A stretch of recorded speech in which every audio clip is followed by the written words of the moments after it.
오늘은 죽임당하신 주님이라는 제목으로 말씀을 나누도록 하겠습니다. 우리 지난주까지 예수님께서 순환 받으신 것을 살펴보았습니다. 오늘 예수님이 십자가에 못 박혀 돌아가시는 장면의 내용을 함께 보는 것이기 때문에 다시 한번 그 내용들을 살펴보면은 십자가에 달려 죽으시기 전날 밤에 가룟 유다가 배신을 하죠. 그리고 사람들을 끌고 옵니다. 끌고 와서 그 사람들에게 예수님에게 잡히세요. 그리고 그때 제자들이 다 예수님을 떠나갑니다. 그리고 예수님이 대제사장에게 넘겨집니다. 그리고 대제사장의 집에서, 그 뜰에는 베드로가 있었죠. 집에서 어떤 일종의 신문이라고 할까요? 예수님을 고발할 증언들을 모읍니다. 아주 밤중에 사람들이 다 모여서 그렇게 증언할 내용들을 찾아요. 그리고 그들이 빌라도에게 예수님을 넘기는데, 왜냐하면 대제사장, 그런 종교 지도자들에게는, 이스라엘에게는 사람을 죽일 권한이 없었어요. 로마의 지배를 받고 있었기 때문에 그 로마의 총독 빌라도에게 사형을 언도받기 위해서 거기에 맞는 죄명을 찾죠. 그것이 바로 유대인의 왕이라는 죄목입니다. 겉으로 보면 특별할 것이 없지만 유대인은 원래 왕이 있을 수 없는 상황이고, 그들의 왕이 되었다는 것은 로마의 반역을 꾀한다는 의미가 되는 것이죠. 그래서 마땅히 죽일 수 있을 것이라 생각을 합니다. 그런데 빌라도가 예수님과 대화를 하죠. 대화를 했는데 예수님에게서 예수님을 죽일 죄를 찾지를 못합니다. 그들이 말하는 것에서 마땅한 유죄됨을 찾지를 못해요. 그렇지만 그럼에도 불구하고 예수님을 넘겨준 종교 지도자들의 열망들, 그리고 또 그 당시에 바라바를 놓아달라고 하는 수많은 군중들이 오죠. 그 군중들의 열망들, 여기에 완전히 떠밀려서 빌라도가 예수님을 십자가에 못 박도록 넘겨줍니다. 그것이 새벽에 있었던 일입니다. 그리고 십자가형에 처해지신 예수님은, 십자가형이 바로 이제 채찍질로 시작되는 것이죠. 엄청나게 거의 죽음에 다다를 정도로 맞으십니다. 채찍이 맞으시고, 그리고 나서 브라이도리온이라고 하는 거기서 모여가지고 사람들, 거기에 그 군인들이 잔뜩 모여 있었는데 그 군인들에게 희롱을 당해요. 네가 유대인의 왕이냐? 유대인의 왕이면 이렇게 해야 되지 않느냐 해서 옷을 입히고 가시 멸련을 씌우고, 그리고 침 뱉고 때리고 조롱하고, 평안하시냐 인사하고, 그런 모든 조롱을 받으세요. 그리고 그런 모든 조롱을 받으신 이후에 이제 본격적인 십자가형을 처하기 위해서 십자가를 지고 예수님이 골고다 언덕을 가셨어야 했는데, 십자가를 질 수 없는 완전히 기력이 소진된 상태예요. 그러니까 군인들이 어떻게 합니까? 바로 구레네 사람 시몬을 데려다가 억지로 십자가를 지게 합니다. 시몬은 예수님과 별 상관이 없었던 사람이라고 볼 수 있는데, 여기에 억지로 끌려서 예수님의 십자가를 지게 되죠. 그리고 지고 갑니다. 그리고 마침내 그 자리에 이르러서 예수님 십자가에 못 박히십니다. 그리고 못 박히는 그 순간에도 군인들은 예수님의 옷을 누가 가질 것인가, 속옷과 겉옷을 제비 뽑는 그런 일을 하고 있었고, 그리고 머리 위에는 유대인의 왕이라는 죄패가 있었고, 그리고 지나가는 자들, 종교 지도자들은 네가 거기서 너를 구원해 보아라 라고 하면서 예수님을 끝까지 조롱합니다. 이것이 십자가에 나타난 모든 그 어떤 장면이에요. 유대인의 왕이라는 제목 아래서 사람들은 계속 조롱하고, 군인들은 그것과 상관없이 자기들의 어떤 유익을 취하고 있을 뿐이고 예수님께 관심을 가지지 않고 있었던 것입니다.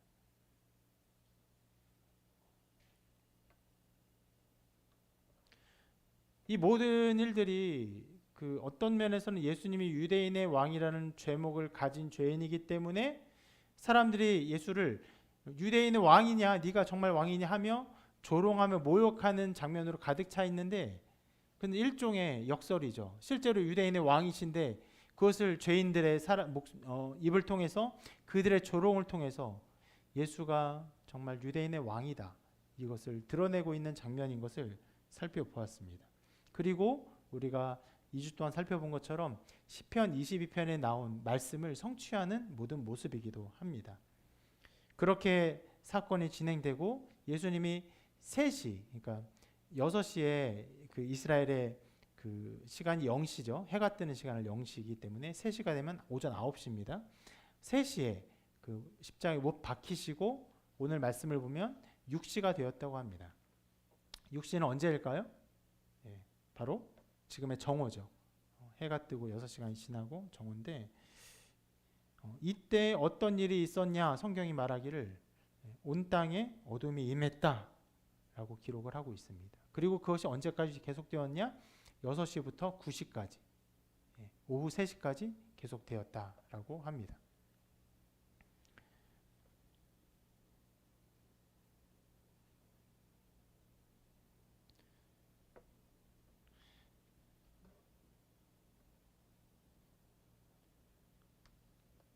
열두 시의 어둠이, 아주 기이한 어둠이 임했다, 이걸 성경이 기록하고 있는 것이에요.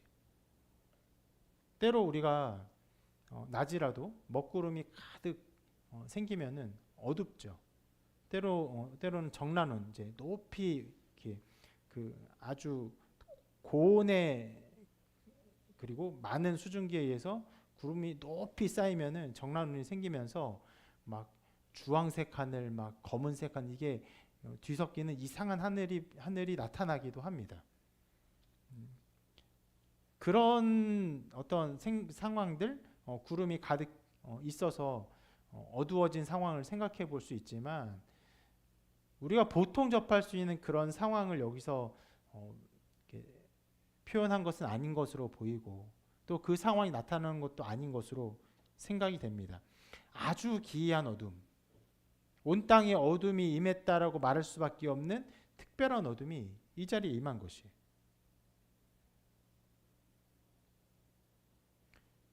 주님의 죽으심에 대해서 자연이 그렇게 반응하는 것처럼 보이기에, 주님의 죽으심 앞에서 자연이 함께 어둠으로 자기의 슬픔을 표현하는 것처럼 보이기에, 그 모든 것이 연관되어 있는 것처럼 보이기에 마가는 이것을 기록하고 있습니다. 근데 여러분, 잘 생각해 보면요, 이런 일은 너무 당연한 일이라고도 말할 수 있습니다. 왜냐하면 이 세상이 누구에 의해 만들어졌냐?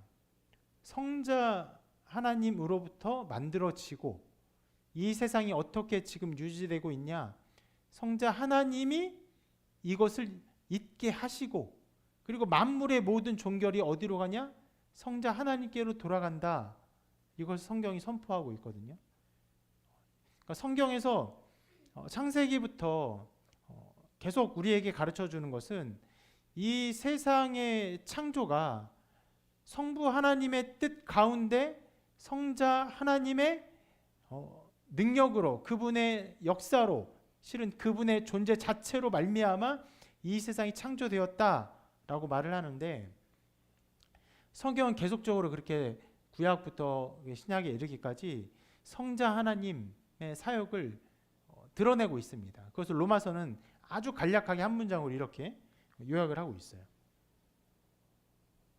이는 만물이 주에게서 나오고 주로 말미암고 주에게로 돌아갑니다. 여러분, 이것은요, 바울이 로마서를 진술하면서 복음의 모든 내용을 처음부터 끝까지 다 진술한 이후에 거의 최종적인 영광의 선포처럼 하는 말인데, 이것은 일종의 감상주의가 아니에요. 이 모든 것이 주님에게서 났고 모든 것이 주님 것이구나, 그냥 이런 식의 말이 아니라, 실제로 주님의 존재, 주님의 사역, 주님의 일이 어떻게 이루어지는가를 신학적으로 선포하는 선언문입니다. 만물이 주로 만들어졌어요. 주에게서 나왔어요. 하나님께서 창조하시려고 그 뜻을 가지셨을 때 무엇으로 창조하셨습니까? 말씀으로 창조하셨는데 그 말씀이라는 것이 바로 그리스도의 존재를 말하는 것이에요. 그리스도가 바로 로고스예요. 말씀이 태초에 계시니라. 태초에 있었던 모든 있음의 원리 그 자체. 이렇게 말할 수 있어요. 하나님이 성부 하나님께서 성자 하나님으로 말미암아 이 세상을 만드셨다는 것은, 말씀으로 만드셨다는 것은 성자 하나님의 존재 자체가 있음의 근원이라는 것이. 그렇게 만들어진 세계이기 때문에, 있음으로부터 만들어졌기 때문에 이 존재의 모든 것들이 존재하며 있게 되는, 있을 수 있는, 지금 있는 그 자체의 근원도 있음으로부터 오는 것이죠. 좀 어렵죠? 그래서 과학자들은요, 이런 의문을 던집니다. 우리가 여기 왜 있는가? 왜 있습니까? 지구가 여기 있기 때문에 우리가 여기 서 있는 거죠. 그렇죠? 그럼 지구가 여기 왜 있습니까? 왜 그래요? 은하계의 어떤 중력과 인력들, 그리고 서로 간의 어떤 힘의 어떤 균형들로 말미암아 은하계가 있음으로 지구가 여기 있는 거잖아요. 만약에 태양이 그 붕괴되면 지구가 여기 있을 수 있나요? 있을 수가 없죠. 무너지는 거, 멸망하는 거죠. 자, 그렇게 하는 건데, 그러면 그 은하계가 왜 여기 있으며, 그 은하계는 왜 여기 있으며, 그 모든 것은 왜 있느냐는 거예요. 왜 있느냐. 그래서 거기에 있게 되는 결국은 무슨 힘의 어떤 균형들, 힘의 어떤 존재들을 찾고 연구하는 것이 우주 물리학의 어떤 한 분야라고 할 수 있는데, 이것을 철학자들은 어떻게 생각했느냐? 이 만물을 있게 하는 그 모든 원리의 근원이 무엇이냐라는 질문으로 이것을 궁구했어요. 이걸 따져보았어요. 그래서 철학자들은 로고스라는 것들을 그런 용어들을 사용하고, 이 만물을 있게 하는 그 어떤 원리가 있다. 철학자가 어떻게 보면 과학자들보다 더 빨리 이 있음의 근원을 찾은 것이죠. 그 있음의 근원에 어떠한 것을 그 말로 두루뭉술하게나마 설명을 하고 있어요. 그런데 성경은 선포합니다. 이 모든 것들이 있게 하는 그 근원이 무엇이냐? 성자 하나님, 주로 말미암는 거예요.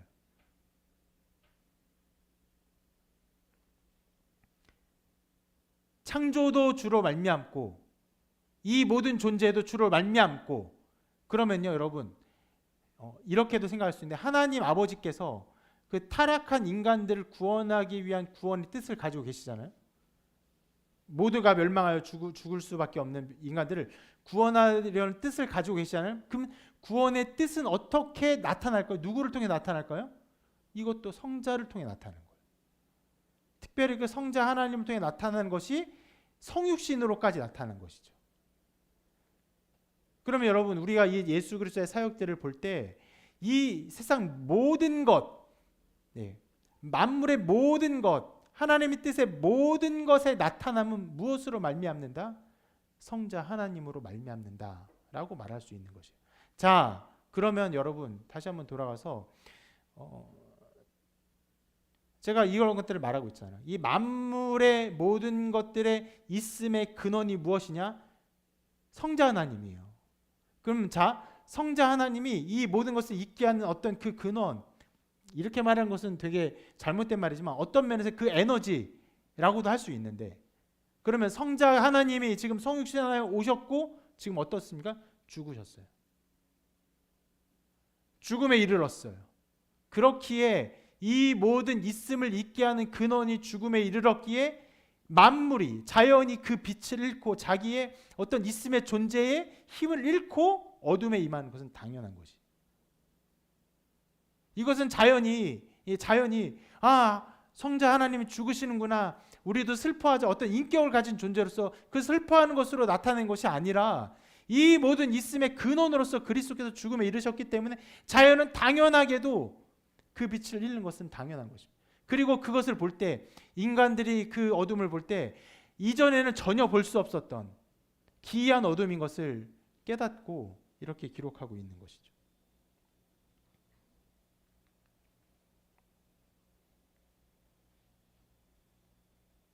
이것을 이렇게 좀 설명해 볼 수 있겠어요. 여러분이 죽어요. 죽으면 여러분의 손톱이 어떻게 될까요? 손톱이 어떤 생기를 잃겠죠? 여러분 피부가 어떻게 될까요? 아주 죽음에 이르는데 아주 뽀얗고 탱탱하고 이럴까요? 그렇지 않겠죠? 힘을 잃고 그렇게 되겠죠. 그런 것이 주님이 죽으시니까 있음의 근원이신 성자께서 죽음에 이르렀기 때문에 만물이 빛을 잃고 있는 거예요.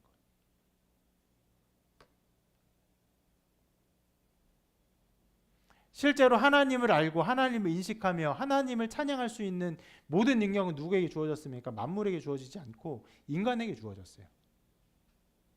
하나님의 형상을 따라 지어져서 하나님을 찾고 바라고 사랑할 수 있고 그를 인식할 수 있는 모든 것들이 우리에게 주어졌지만 인간들은 무엇을 하고 있습니까? 십자가 위에서 성자 하나님 죽으시는데 다 조롱하고 옷을 가지고 나누고 있을 뿐이에요. 비웃고 있을 뿐이에요. 아무도 성자 하나님을 알지 못해요. 그렇지만 이 자연 만물은 자기의 목소리를 통해서 성자의 죽음을 드러내고 있는 것이. 이것이 십자가에서 나타난 하나의 사건입니다.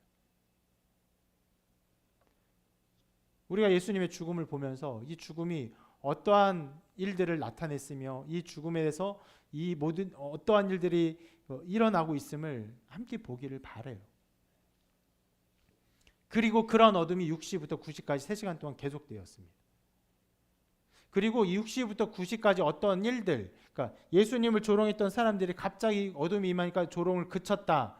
이렇게 상상할 수는 없습니다. 그들이 어떤 조롱을 했으면 계속적으로 조롱했을 수 있는데 물론 그것이 약해졌을 거예요. 여러분 옛날에 우리가 월드컵 응원할 때 막 기쁘고 즐거운 일이 있다 하더라도 그 시간이 지나면 약해지잖아요. 이런 것도 예수님을 조롱하는 거대한 힘들도 시간이 지나면 벌써 3시간이 지났기 때문에 약해졌을 거예요. 약해졌겠지만 그것이 어느 정도 간헐적으로 계속되었을 텐데 60부터 90까지 어둠이 임했을 때는 그것들에 대한 별다른 기록을 하고 있지는 않습니다. 그리고 이제 9시가 되었어요. 그때 주님이 이렇게 말씀하시죠. 엘리 엘리 라마 사막다니 나의 하나님 나의 하나님 어찌하여 나를 버리시나이까.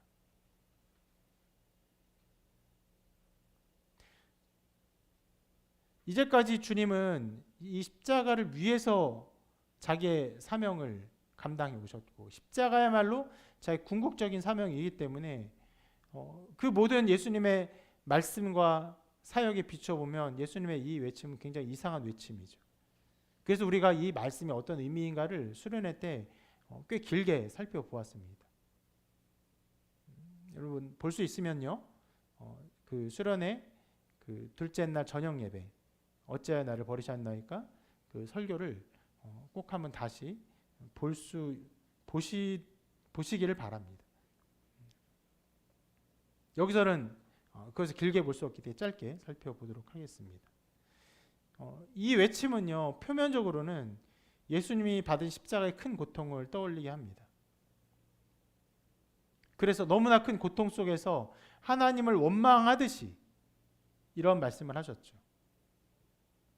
그런데 우리가 여기서 절대로 잘못 생각해서는 안 되는 게 예수님이 인간으로만 죽으셨다 이렇게 생각해서는 안 됩니다. 성자 하나님, 바로 예수님을 생각할 때 어떤 순간에도 하나님이시며 인간이신 예수님이 분리되거나 나누어지는 일은 없다고 생각해야 돼요. 언제나 그 예수 그리스도의 존재 안에서 하나님과 인간의 존재가 한 존재로 계세요. 그 안에서 성자 하나님이 우리의 짐을 지고 우리의 죄질을 밀고 죽어가는 인간 예수 안에서 성자 하나님이 함께 그 고통을 나누고 계신 것이.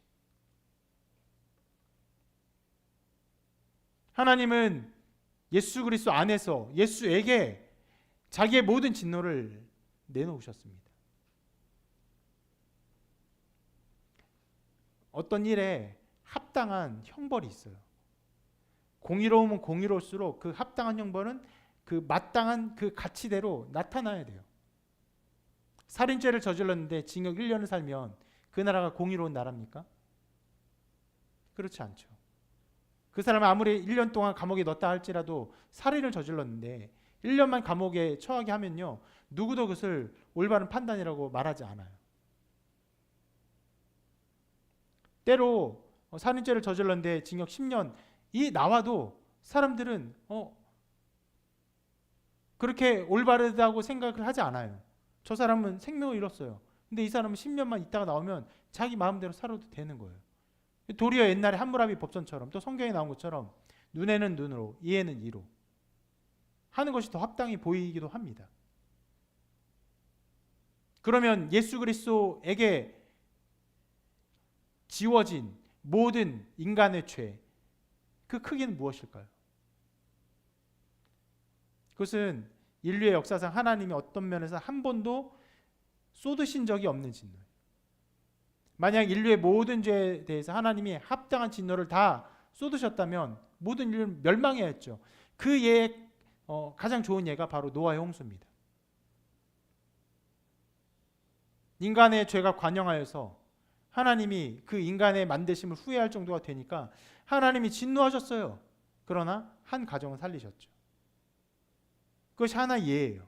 하나님이 자기의 진노를 모두 쏟으면요, 모든 인류는 멸망하는 것이 마땅한데 그 모든 죄에 대한 진노를 실은 간과하셨어요. 넘어가셨어요. 참으셨어요. 참으시고는 이때의 자기의 의, 하나님의 법정은 의롭다, 하나님의 심판은 합당하다, 하나님은 공의로운 분이다를 선포하셨는데 바로 예수 그리스도 안에서 심판하심으로, 인류의 모든 죄에 대한 심판을 내리심으로 하나님의 공의를 선포하셨어요. 그 진노를 받으시면서 인간 예수가, 그리고 인간 예수 안에서 성자 하나님께서 함께 한 존재로 하나님의 그 모든 진노를 받으시면서 어찌하여 나를 버리시나이까. 버린다는 것은요, 우리가 살펴본 것처럼요, 어떤 형벌을 의미하는, 그가 잘못했다는 것을 의미해요. 그가 잘못했기 때문에 내어 버리는 것이에요. 예수가 가지고 있는 모든 죄에 대한 하나님의 형벌이 그렇게 나타난 것이에요. 그래서 우리가 살펴보았죠. 누가 버렸냐, 이걸 살펴보기보다는 차라리 어디로 버려졌냐. 성자 하나님 인간에게로 버려졌어요. 인간에게로 버려졌어요. 우리와 함께, 우리 한 존재된 그 인간 안에서 이 모든 형벌을 받고 계신 것입니다. 이 사건 안에서 실은 우리는요, 성경에서 정말 이해하기 힘든 성경의 신비, 이 세상의 모든 신비라고 할 수 있는 이 세 가지 연합을 생각해야 됩니다. 세 가지 연합이 무엇입니까? 삼위일체 하나님의 연합, 성부, 성자, 성령이 한 존재이신 것, 한 분 하나님이신 것. 두 번째 연합이 무엇입니까? 예수 그리스도 안에서 성자 하나님과 성자 하나님의 신성과 인성이 하나로 연합한 것. 그리고 세 번째 연합이 무엇입니까? 그 그리스도와 우리가 한 몸 되어서 한 존재를 이루는 것. 이 세 가지 연합이 성경에서 말하는 모든 신비인데 십자가에서 이것을 다 살펴보아야 돼요.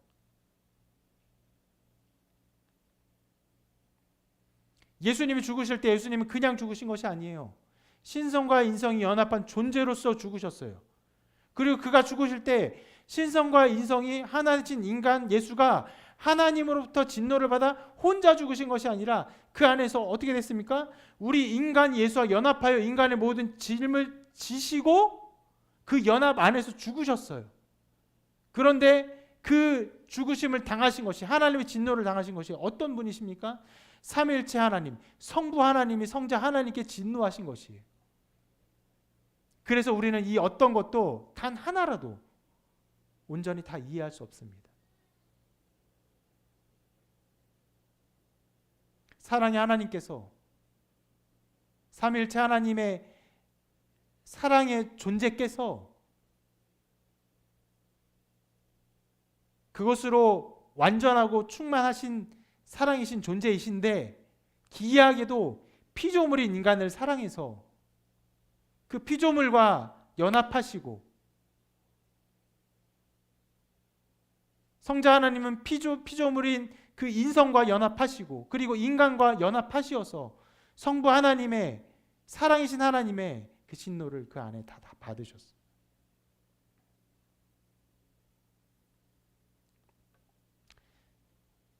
그렇게 이 죽음 안에서는 기독교의 모든 신비를 낱낱이 살펴보아야 하는 것들이 있지만 실은 마가복음은요 이것들을 세세하게 전할 목적을 가지고 있지는 않습니다. 다만 주께서 선포하시는 큰 소리로 외치셨어요. 엘리 엘리 라마 사박다니. 오해하지 않도록 분명하게, 실은 이것은 아까 말씀드렸지만 사람들이 이상하게 들릴 수 있는 말이에요. 하나님 왜 나를 버리셨나이까, 자기의 삶을 후회하는 것처럼 들릴 수 있는 말이지만 그런 오해의 여지들이 있을 수 있으면서도 선명하게 이것을 선포하셨습니다. 선포하시면서 그 안에서 이 신비로운 모든 사역을 담지하고 계세요. 그 안에 담고 계신 것입니다. 주님께서 담고 계신 것을 마가는 그 말씀을 듣고 그대로 기록하면서 우리에게 그것을 전해주고 있고, 우리는 이 안에서 예수님이 당한 고난과 고통, 특별히 하나님으로부터 버림받은 성자 하나님의 고난과 고통을 보게 됩니다.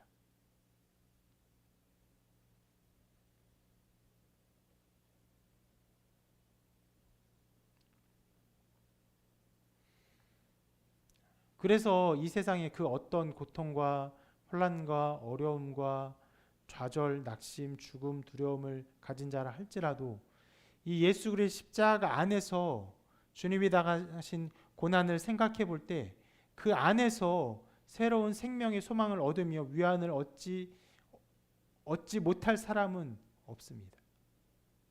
다양한 방식의 수많은 사람들이, 수많은 계층의 사람들이, 흉악한 죄인도, 어떤 왕들도, 배신당한 사람도, 절망에 빠진 사람도, 죽음에 처한 사람도, 수많은 사람들을 죽음으로 잃어버린 사람들조차도 예수 그리스도의 십자가 안에서, 이 고난의 십자가 안에서 하나님 사역을 바라보며 새로운 생명을 얻었습니다.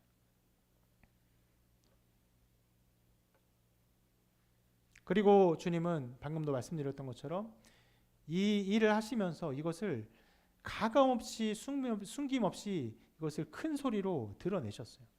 이것이 자기 사역의 어떠한 면을 드러내듯이 이것을 선포하셨습니다. 그런데 이상하죠? 자, 오해가 없도록 선명하게 큰 소리로 내지르신 주님의 이 목소리를 그 당시에 십자가 주변에 있었던 사람들이 또 잘못 듣습니다. 엘리 엘리 라마 사박다니 라는 아람어로, 당시 아람어가 꽤 통용어였기 때문에 다들 알아들었을 말인데도 불구하고 그 말을 잘못 들었어요. 이렇게 생각합니다. 보라 엘리야를 부른다. 엘리 엘리야니까 엘리야요 엘리야요 이렇게 하는 것처럼 들렸겠죠.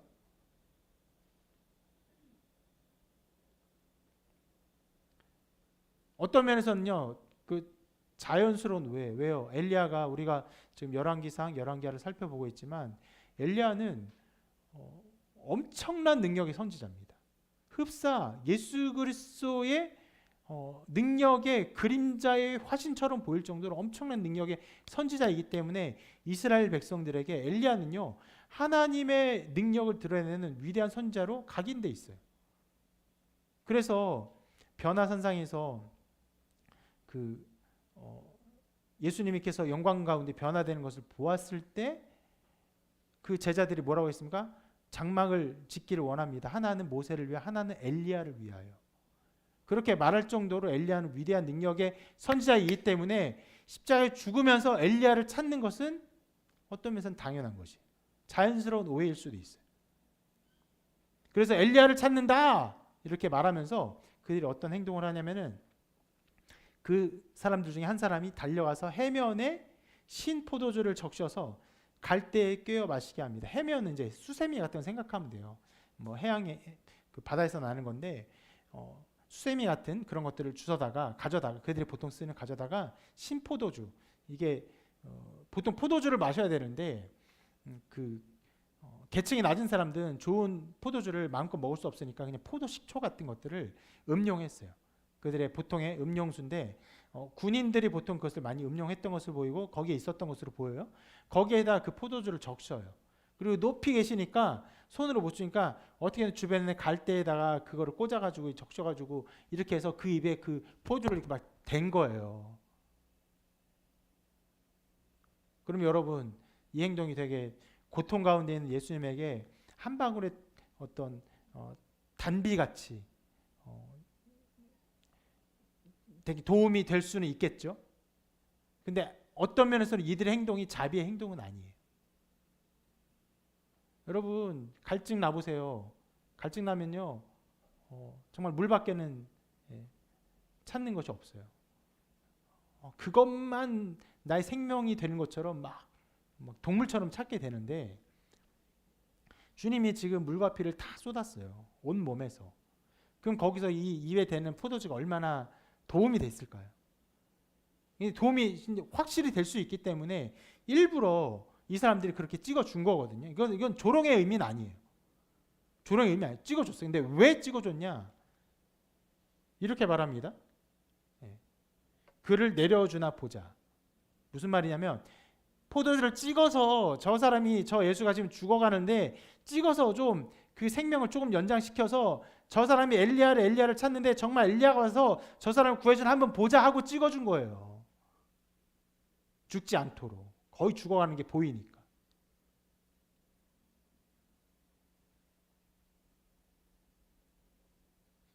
그것이 예수님이 이제 십자가에서 죽으시기 거의 바로 직전에 당한 일이에요. 거의 죽었어요. 이제 곧 죽었다라고 성경이 기록합니다. 돌아가셨다고.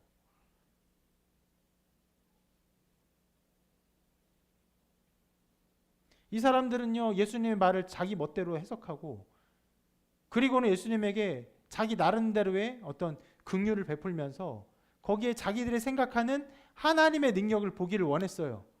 엘리야를 찾는다고? 정말 그가 그리스도면 엘리야가 와서 그를 구해주겠지? 그러면 엘리야가 구해준 한번 볼까? 이렇게 생각한 것이에요.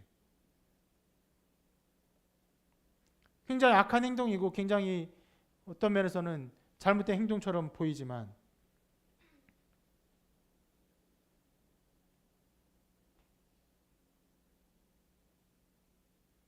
실상 이런 어떤 태도의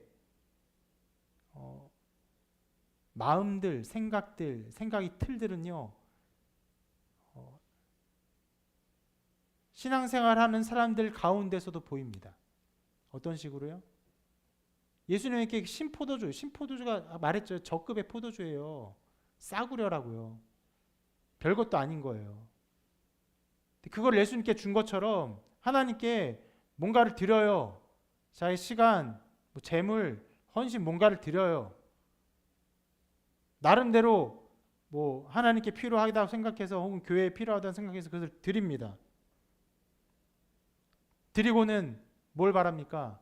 그 드림 안에서 하나님이 내가 생각한 대로 하나님의 능력을 베풀어서 하나님의 하나님 되심을 보여주기를 바래요. 이 사람들은 뭘 바랬던 것이에요?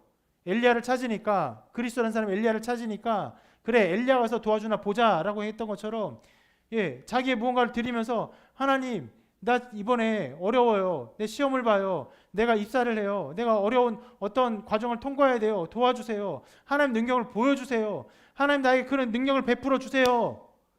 자기가 생각한 틀 안에 하나님의 능력의 나타남의 어떠한 그 틀들을 갖다 놓고는 그것을 해주시기를 구해요.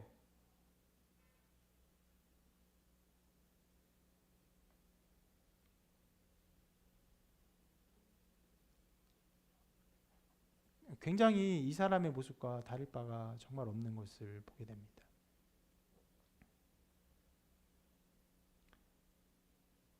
그럼 주님께서는 말씀하지 않으셨어요. 여기서 그들에 대해서.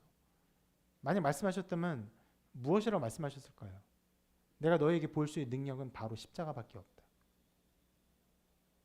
십자가인데 십자가는 알아요. 십자가는 알아요. 그거 말고 하나님의 능력을 나한테 보여달라고. 하나님의 능력을 나한테 보여달라고요. 지금 나한테 이 어려움을 해결해 달라고요. 내가 생각하는 하나님의 능력을 지금 보여달라고요. 이런 일에 태도, 생각, 이런 식의 신앙생활이 얼마나 많은지 모릅니다.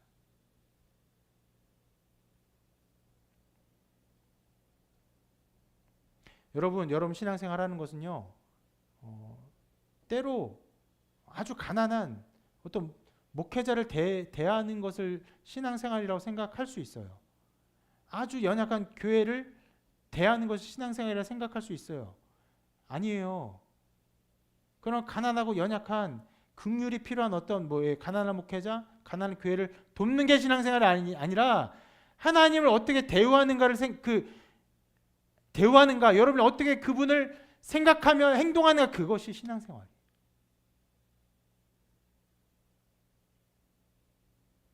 그것을 드러내기를 바랍니다.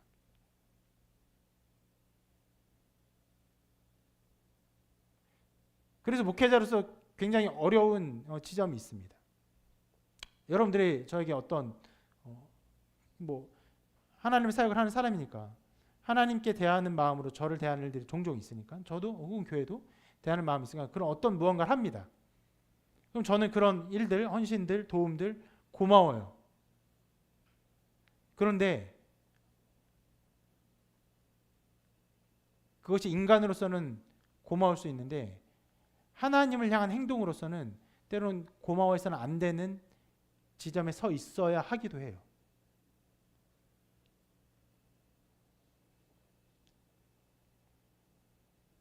그게 저의 어려운 면이긴 합니다. 인간적으로는 정말 작은 행동들, 작은 섬기들 다 고마워요. 다 고마워. 그런데 위대하신 하나님께 드리는 헌신으로서 그걸 생각할 때는요, 그것을 너무너무 고맙습니다, 이래야 됩니까 제가? 여러분이 무엇 행동을 하든 너무너무 감사합니다, 이래야 됩니까? 하나님이 그래야 돼요? 위대하신 하나님 앞에 하는 행동을 그렇게 내가 대우해야 돼요? 도리어 하나님 앞에 하는 행동으로서 합당하지 않는 모습들을 보이면 책망할 수 있어야 되는 자리이기도 해요.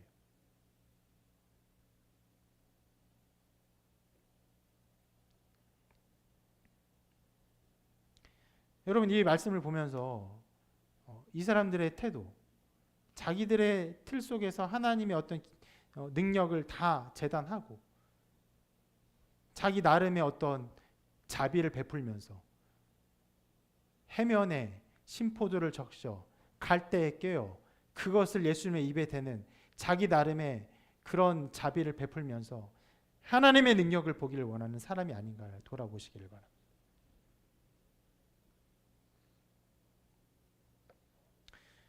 또 이 사건을 보면서 한 가지 또 생각해 볼 수 있는 것은 십자가 곁에서 있었던 사람들이 예수님의 엘리 엘리 라마 사박다니 아람어를 알매도 불구하고 이것에 그렇게 완벽하게 오해하고 잘못된 행동을 하는 것을 보면요,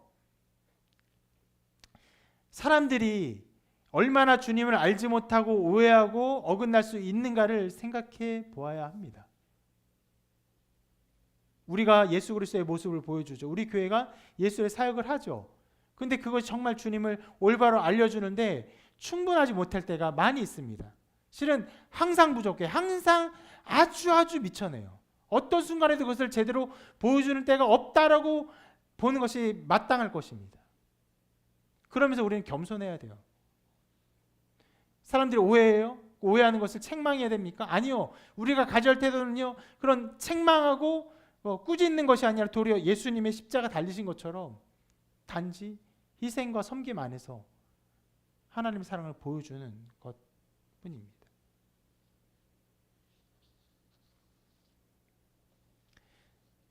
그렇게 끝까지 조롱당하신 주님은요, 마침내 죽으셨어요. 죽으실 때 이렇게 기록하고 있어요. 큰 소리를 지르셨다.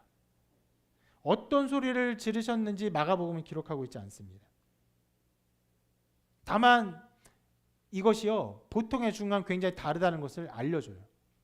거의 탈진하여 거의 정신이 없고 기절하고 그러다가 혹은 선망 증세 같은 것이 보이다가 그러다가 이제 죽게 되는 것인데, 주님은 그런 사람들과 달랐어요. 자기의 죽음의 때가 언제인지 아시고 죽음의 때에 큰 소리로 선명하게 자기의 죽음을 맞아들이셨어요. 인간의 죽음이었지만 보통 인간의 죽음과는 꽤 다른 큰 소리를 지르며 자기의 죽음을 완전하게 받아들인 그 죽음이었어요. 그런데 거기에 있는 수많은 사람들은요, 이 주님이 어떤 분이신지 어떤 죽음인지 전혀 알지 못했죠. 그러니까 성경은 언제나 그렇듯이 사람들이 인정하고 알지 못하고 사람들이 깨닫지 못할 때에도 하나님은요, 하나님의 뜻을 하나님의 능력으로 베풀고 드러내고 나타내십니다. 여기도 그런 것들이 나타나는데 이 죽음이 어떤 죽음인지를 드러내는 일들이 몇 가지가 나타납니다. 십자가 사건 그 배경 속에서. 한 가지는 아까 우리가 살펴보았던 것이에요. 어둠이 임한 것입니다. 아까 말씀드린 것처럼 주님께서 죽으셨기 때문에 어둠이 임할 수밖에 없었어요. 그리고 또 하나, 이 주님의 죽음은요, 그리고 이 어둠이 임한 것은요, 구약의 사건을 드러내기도 합니다. 구약의 사건 중에서 어둠이 임한 사건을 혹시 기억하십니까? 모세가 내린 10가지 재앙 중에서 9번째 재앙입니다. 애굽에 온 땅에 어둠이 임했어요. 전무후무한 어둠이라고 말해요. 그 어둠이 임했어요. 그리고 그 어둠이 임한 이후에 10번째 재앙이 무엇입니까? 장자의 죽음이죠. 어둠이 임한 이후에 장자가 죽음으로 하나님께서 구원의 계획을 드러내셨어요. 어둠이 임한 후에 하나님의 아들 예수가 죽으심으로 하나님의 구원의 계획을 드러내고 계신 것입니다. 우연찮게 맞아 떨어졌을까요? 그런 놀라운 이적과 같은 일들이, 하나님의 구원의 놀라운 계획들이 우연히 맞아 떨어질까? 아니죠. 그것을 드러내 주셨고 그 사건이 우리에게 보여주고 계신 것입니다. 그리고 또 하나 중요한 사건이 오늘 말씀에 기록되어 있는데, 자, 성소의 찢어짐입니다. 성소 휘장이 찢어졌어요. 이것이 어떤 의미인지를 알기 위해서 성소가 어떤 의미인지를 기억해야 합니다.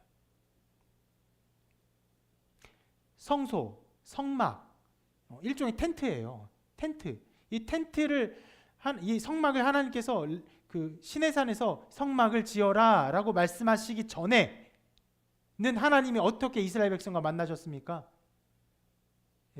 한마디로 랜덤으로 하나님 무작위로 만나셨어요. 그냥 자기를 적정한 때에 드러내셨어요. 그 중에 하나가 대표적인 사건이 모세를 만난 사건이죠. 떨기나무가 타지 않는 곳에서 하나님이 그 임재하셨어요.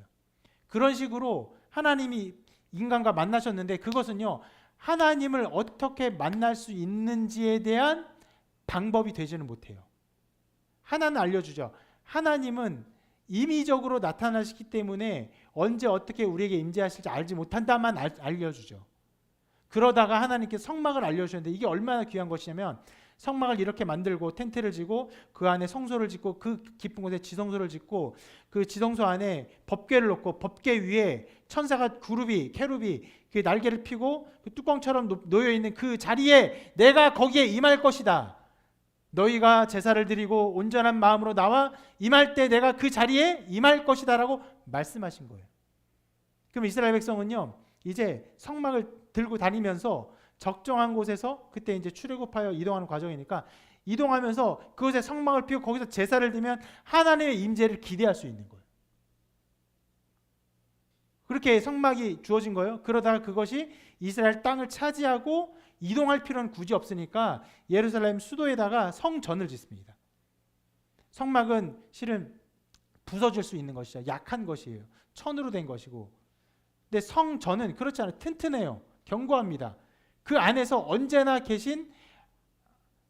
임재하실 하나님을 기대하며 그곳에 하나님을 만나 배울 수 있는 것이 성전이고, 성전 안에 성소 안에 지성소 안에 법궤 위에 시은자, 그 보좌에서 하나님께서 임재하셨어요. 그것이 성막과 성전과 지성소 이런 것들을 나타내는 것인데, 휘장이 무엇이냐? 두 가지 있어요. 성소에 처음 들어갈 때 거기에 그 바깥과 성소를 가려주는 어떻게 보면 이런 커튼과 같은, 그래서 이것이 휘장이에요. 근데 우리 옆에 있는 이런 커튼은 정말 우리 아이가 당겨도 망가지는 커튼이죠. 휘장은 그런 것이 아니에요. 두께만 이 정도 된 두께예요. 천으로 이만한 두께를 만들면 여러분 이게 찢어집니까? 손으로? 찢을 방법을 찾기도 어려울 정도로 이제 불가능한, 거의 안 찢어지는 것. 그렇게 성소에 들어갈 때 처음 맡고 있는 것이 휘장, 그리고 마지막으로 지성소에 들어갈 때, 하나님 계신 그 장소에 들어갈 때 또 있는 것이 휘장, 이 두 가지 휘장이 있어요. 근데 오늘 성경에 예수님이 돌아가실 때, 죽으실 때 그 휘장이 위에서부터 아래로 찢어졌다 기록하고 있어요.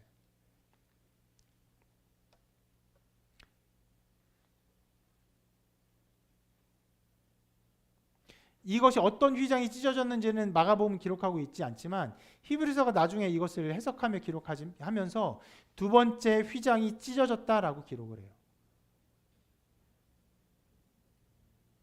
여러분 방금 말씀드린 이거 찢어질 수 없는 거예요. 만약 찢으려고 한다면 불가능하지는 않을 거예요. 인간이 건물도 만들고 건물도 파괴시키는데 천으로 만들고 못 찢을진 않겠죠.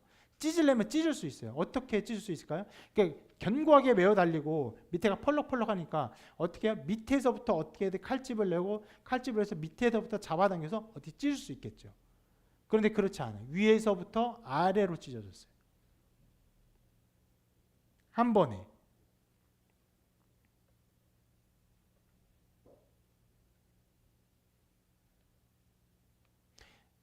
이 일은요, 레위인들 성전 안에 성소와 지성소를 관리 감독하고 하는 레위인들 그리고 제사장들에게는 충격적인 일일 거예요. 전혀 한 번도 있을 수도 없고 있어서도 안 되고 있을 수도 없는 일이 벌어진 거예요. 그럼 여러분 아주 고결한 그 휘장이 찢어졌다라고 하면요, 그 일을 이 레위인들 혹은 제사장들이 사람들에게 막 알렸을까요? 그러지 않게 좀 쉬쉬했을 거예요. 왜냐하면 너무나 중대한 사건이 벌어진 것이기 때문에 쉬쉬했을. 근데 이게 위에서부터 아래로 찢어진 사건이 되니까 이게 쉬쉬한다고 가려질 수 있는 게 아니에요. 너무나 신비한 일이 일어나니까 이게 은근히 퍼진 거예요. 얘기가 퍼져서 나중에 사람들에게 알려져서 그리고 마가도 그 상황을 알게 되었고 이때 찢어진 것을 알고 이렇게 기록한 것이에요. 당연히 예수님이 돌아가실 때 가서 봤더니 찢어졌다가 아니에요. 볼 수가 없어요. 같은 위치도 아니에요. 전혀 상관없는 것이에요. 알고 보니까 그때 그게 찢어진 것을 알고 이렇게 기록한 것이.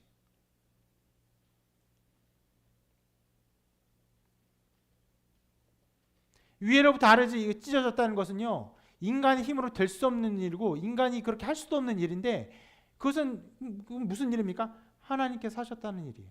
하나님께서 찢으신 거예요. 왜 찢었어요? 아까 말씀드렸죠. 그 지성소가 뭐 하는 곳이냐? 하나님이 임재하는 곳, 하나님이 인간과 만나는 장소. 근데 그것이 찢어졌어요. 찢어짐으로 이제 어떤 일이 벌어졌냐? 누구라도 그 안에 나아갈 수 있는 거예요. 누구라도 하나님께 담대히 나갈 수 있어요. 물론 이렇게 생각할 수도 있어요. 왜 휘장을 쳤냐면 하나님이 임재하실 때 죄 있는 모든 인간들이 그 하나님의 거룩하심 앞에 죽음을 당할까 염려해서 실은 죽음을 당할 것이 너무나 당연한 일이어서 그 일을 막기 위해서 휘장을 쳐놓은 거예요. 그래서 휘장이 찢어졌다고 하는 것은 이런 의미가 될 수도 있어요. 하나님의 임재하심 앞에서 모든 사람이 죽을 수밖에 없다. 그렇게도 받아들일 수 있어요. 그러나 예수 그리스도의 십자가가 무엇을 의미합니까? 우리의 모든 죄를 가지고 어린 양으로 죽으신 것을 의미하죠. 모든 죄가 찢어진 거예요. 이제까지 했던 수많은 그 제사들, 그런 모든 것들보다 더 압도적으로 완전한 한 제사가 드려졌어요. 다시는 반복되지 않을 제사가 드려졌어요. 영원한 속죄가 이루어진 것이에요. 그렇기 때문에 더 이상 우리에겐 죄가 없는 것이고 하나님의 임재가 나타난다 할지라도 두려워할 것이 없고 하나님 앞에 담대히 나갈 수 있는 일이 생긴 것이에요. 그래서 여러분, 예수님께서 종교 지도자들과 많이 다툰 일 중에 하나가 무엇입니까? 그것이죠. 그 성전 파괴에 대한 것들. 성전이 무너질 것이다 말씀하셨잖아요. 그런데 실제로 성전은 나중에 무너지긴 합니다. 그런데 예수님 죽으실 때 휘장이 찢어짐으로 성소는 그 기능을 완전히 잃어버려요. 하나님 임재하심이 거기 나타나지 않고 하나님은 그곳에 이제 갇혀 계시지 않고 이제 만국을 향해서 하나님이 자기의 임재함을 드러내세요. 근데 만국을 향해 드러내시면 하나님 마음대로 드러내시면 어떻게 됩니까? 죄 있는 모든 사람 다 죽어요. 그렇기에 예수 그리스도의 피의 보혈이 필요한 거예요. 그리스도의 보혈을 믿는 모든 자에게 하나님이 자기의 임재를 그에게 허락하시죠. 성령이 우리에게 임하십니다. 우리에게 오세요. 우리와 함께 하세요. 함께 하셔도 우리는 죽지 않아요. 왜요? 그리스도의 보혈의 피로 말미암아 우리가 거듭난 존재가 돼. 그 죄가 씻은 존재가 되니까. 그렇게 성소의 모든 기능은 끝나고 없어지고 성전은 어떤 면에서 무너지고 실제로 나중에 무너지고 새로운 시대가 열리게 되는 것이. 그것을 이 성경은 보여주고 있는 것입니다. 지금 우리가 종종 생각하기를, 전에도 얘기를 나눴지만 예수님 못 박혔을 때 얼마나 아프셨을까, 이 뼈가 으깨졌을 때 얼마나 고통스러울까, 이런 게 집중할 수 있지만 마가는 그런 거 집중하지 않아요.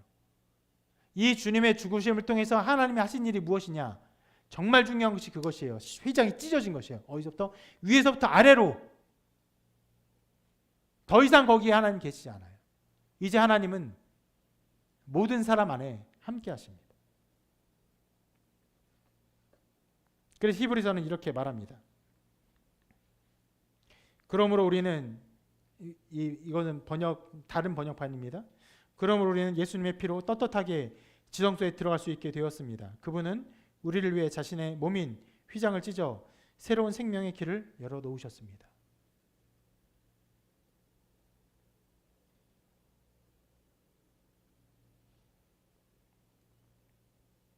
아무도 주님의 죽으심을 깨닫지 못했지만 주님은 그 죽으심을 통해서 자기의 일을 하셨어요. 하나님은 그 죽으심을 통해서 그 하나님의 나라의 영광을 베풀고 계신 것이. 그리고 마지막으로 이 휘장이 찢어진과 더불어 예수님의 죽음이 어떤 것인지를 드러낸 한 사건이 나오는데, 그것은 바로 백부장의 고백입니다. 이렇게 말해요.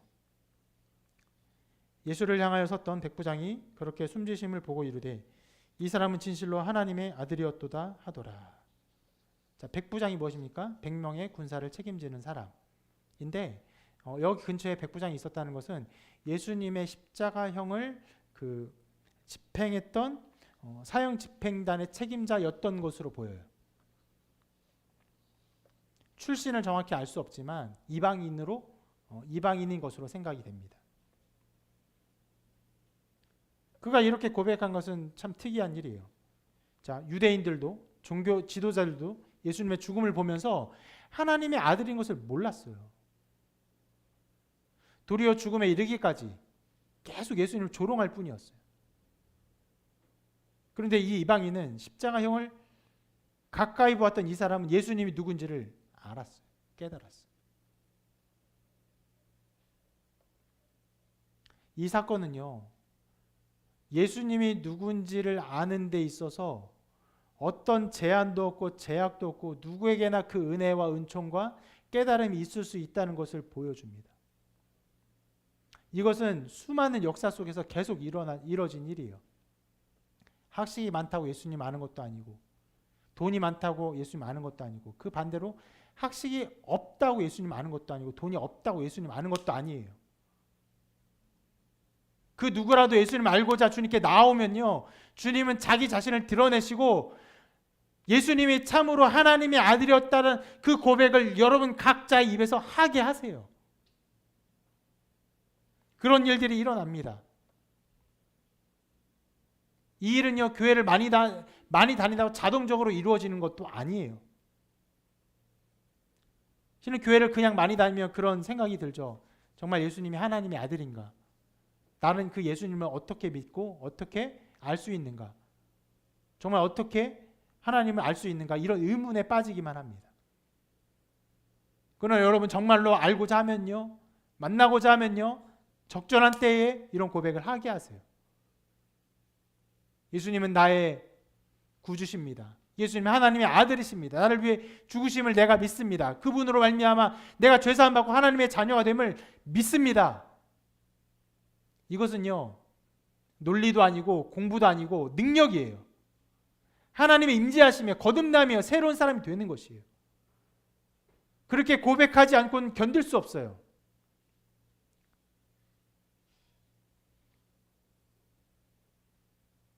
가장 큰 확신 가운데 거할 수 있는 일입니다.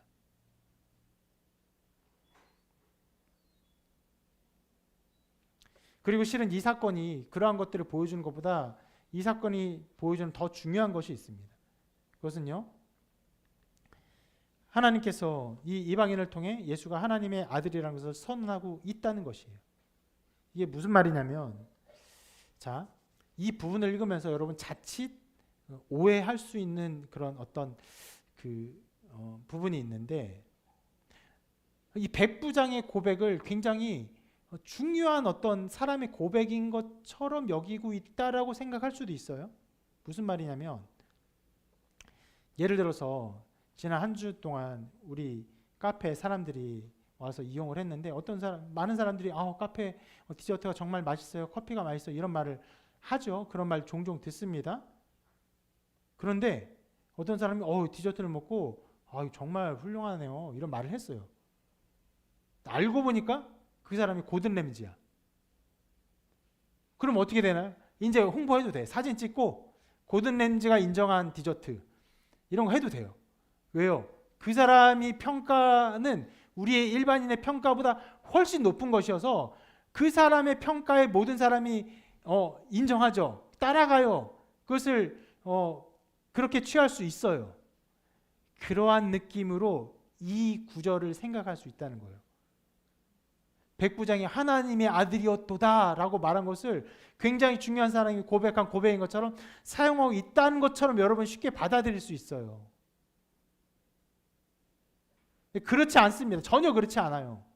백부장은 아무것도 아닌 존재예요. 이방인일 뿐이에요. 아무것도 아니고 이방인일 뿐인데 도리어 하나님께서 그 사람의 입을 통해서 예수가 어떤 사람인지를 선포하고 있어요. 근데 이 사람이 지위가 낮아서 선포가 문제됩니까? 아니요.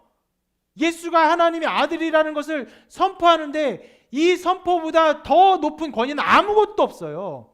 왕이든 철학자든 과학자든 거짓은 다 똑같아요. 우리 모든 피조물의 고백들은요, 예수가 하나님의 아들이라는 이 고백 자체보다 아무것도 비교할 수 있는 권위가 없어요.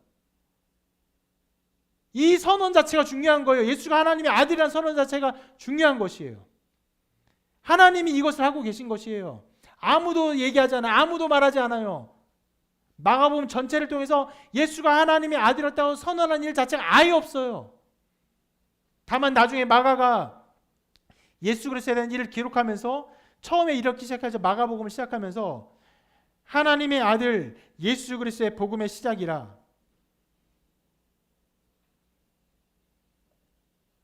자, 마가복음의 기록의 목표 자체가 하나님의 아들이신 예수 그리스도를 드러내는 것인데, 이것은 마가가 나중에 예수에 대해서 기록한 서론일 뿐이고요. 예수님의 사역의 모든 사건 중에서 누구도 하나님의 아들이라고 고백한 일이 없었는데, 이제 마지막에 주님의 죽으심 앞에서 백부장을 통해 하나님이 선포하고 계신 거예요. 어떻게 해요? 이 사람은 진실로 하나님의 아들이었도다. 하나님이 그렇게 선포하고 계신 것이. 이것이 마가복음이 우리에게 알려주는 것입니다. 무엇을 알려줍니까? 예수님이 하나님의 아들이라는 것이에요. 인간이지만, 인간으로 죽임을 당했지만, 비참하게 죽었지만, 어찌하여 나를 버리시나이까 라고 말하면서 죽었지만, 그럼에도 불구하고 이분은 하나님의 아들이라는 것이에요. 우리가 이 말씀을 보면서 생각할 단 한 가지입니다. 우리를 위해서 하나님의 아들이 죽으셨다. 하나님의 아들이 오셨고 우리를 위해서 죽으신 분이 하나님의 아들이시다. 이것만을 보아야 하는 것입니다. 그분이 굉장히 비참한 가운데 고통 가운데 죽으셨지만 고통과 비참과 슬픔 이런 것에 전혀 집중하고 있지 않습니다. 단 하나예요. 단 하나를 나타내고 싶어요. 연약한 죽음, 어떤 고통스러운 아픔, 슬픔 이것이 아니에요. 주님은 하나님의 아들이시라는 거예요.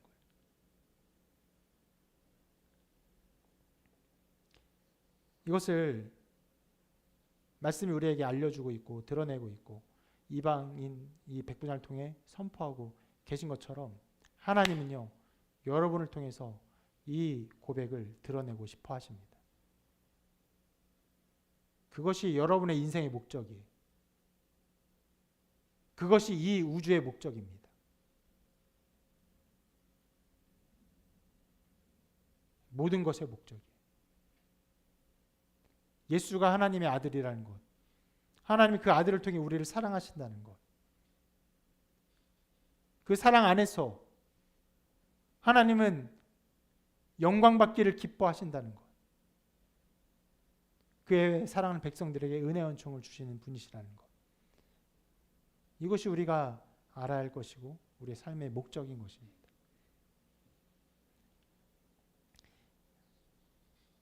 이러한 하나님의 일이, 하나님의 역사가 여러분 가운데 충만하여서 예수님이 나의 구주십니다. 예수님은 하나님의 아들이십니다. 이것을 고백하며 살아가는 여러분 되시기를 주님의 이름으로 축원합니다.